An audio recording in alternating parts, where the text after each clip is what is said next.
किसी शहर में लाखों लोग रहते थे। सभी अपने अपने कामों में रत रहते थे। किसी को किसी की परवाह नहीं थी। भजन कीर्तन, भक्ति भाव, दया माया, परोपकार जैसे संस्कार कम हो गए। शहर में बुराइयां बढ़ गई थीं। शराब, जुआ, रेस, व्याभिचार, चोरी, डकैती वगैरह बहुत से गुनाह शहर में होते थे। इनके बावजूद शहर में कुछ अच्छे लोग भी रहते थे।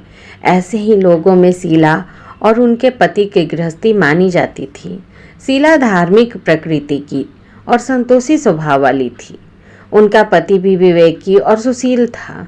शीला और उसका पति कभी किसी की बुराई नहीं करते थे और प्रभु भजन में अच्छी तरह समय व्यतीत कर रहे थे। शहर के लोग उनके गृहस्थी की सराहना करते थे। देखते ही देखते समय बदल गया। शीला का पति बुरे लोगों से दोस्ती कर बैठा।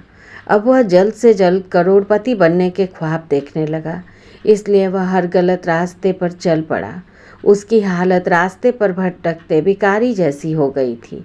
दोस्तों के साथ उसे भी शराब की आदत हो गई।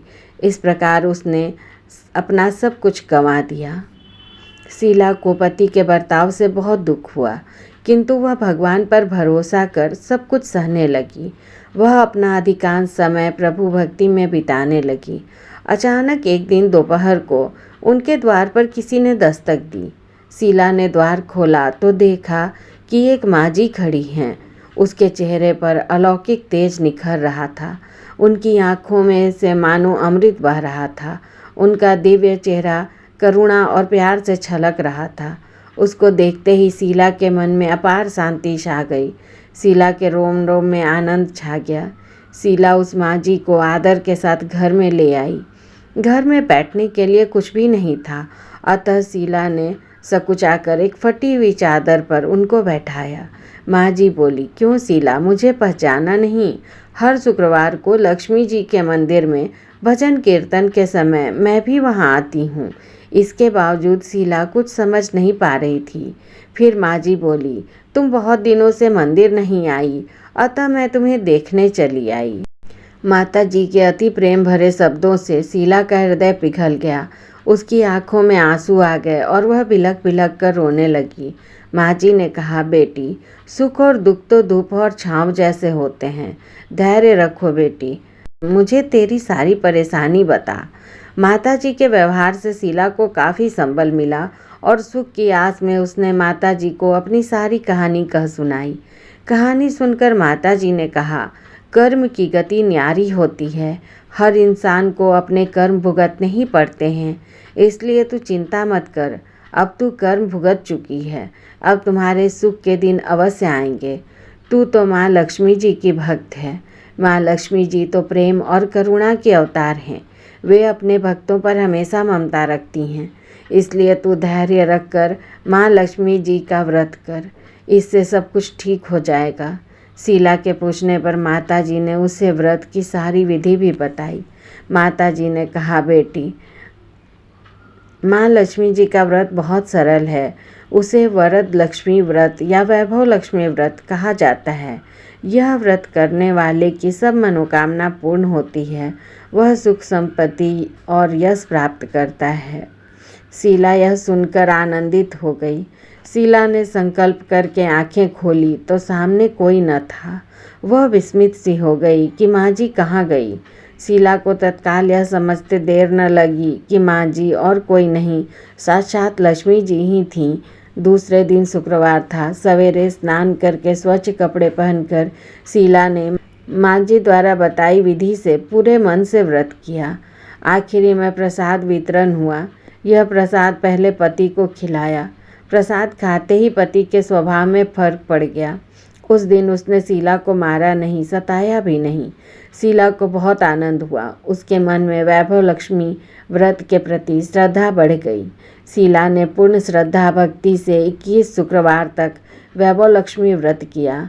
21वें शुक्रवार को माँ जी के कहे मुताबिक उद्यापन विधि करके 7 स्त्रियों को वैभव लक्ष्मी व्रत की 7 पुस्तकें उपहार में दी। फिर माता जी के धन लक्ष्मी स्वरूप की छवि को वंदन करके भाव से मन ही मन प्रार्थना करने लगी, हे माँ धन लक्ष्मी, मैंने आपका वैभव लक्ष्मी व्रत करने की मन्नत मानी थी वह व्रत आज पूर्ण किया है। हे माँ, मेरी हर विपत्ति दूर करो, हमारा सबका कल्याण करो। जिसे संतान न हो उसे संतान देना, सौभाग्यवती स्त्री का सौभाग्य अखंड करना, कुंवारी लड़की को मन भावन पति देना। जो आपका यह चमत्कारी वैभव लक्ष्मी व्रत करे, उनकी सब विपत्ति दूर करना, सभी को सुखी करना। हे माँ, आपकी महिमा अपार है। ऐसा बोलकर लक्ष्मी जी के धन लक्ष्मी स्वरूप की छवि को प्रणाम किया। व्रत के प्रभाव से शीला का पति अच्छा आदमी बन गया और कड़ी मेहनत करके व्यवसाय करने लगा। उसने तुरंत शीला के गिरवी रखे गहने छुड़ा लिए। घर में धन की बाढ़ सी आ गई। घर में पहले जैसी सुख शांति छा गई। वैभव लक्ष्मी व्रत का प्रभाव देखकर मोहल्ले की दूसरी स्त्रियां भी विधि पूर्वक वैभव लक्ष्मी व्रत करने लगीं।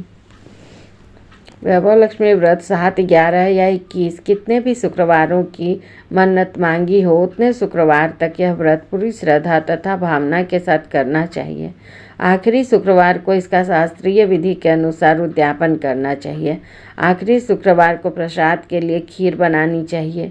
जिस प्रकार हर शुक्रवार को हम पूजन करते हैं, वैसे ही करना चाहिए। पूजन के बाद माँ के सामने एक श्रीफल फोड़े, फिर कम से कम 7 कुंवारी कन्याओं या सौभाग्यशाली स्त्रियों को कुमकुम का तिलक लगाकर माँ वैभव लक्ष्मी व्रत कथा की पुस्तक की एक प्रति उपहार में देनी चाहिए और सबको खीर का प्रसाद देना चाहिए।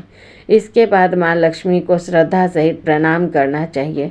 फिर माता जी के धन लक्ष्मी स्वरूप की छवि को वंदन करके भाव से मन ही मन प्रार्थना करें, हे माँ धन लक्ष्मी, मैंने आपका वैभव लक्ष्मी व्रत करने की मन्नत मानी थी, वह व्रत आज पूर्ण किया है।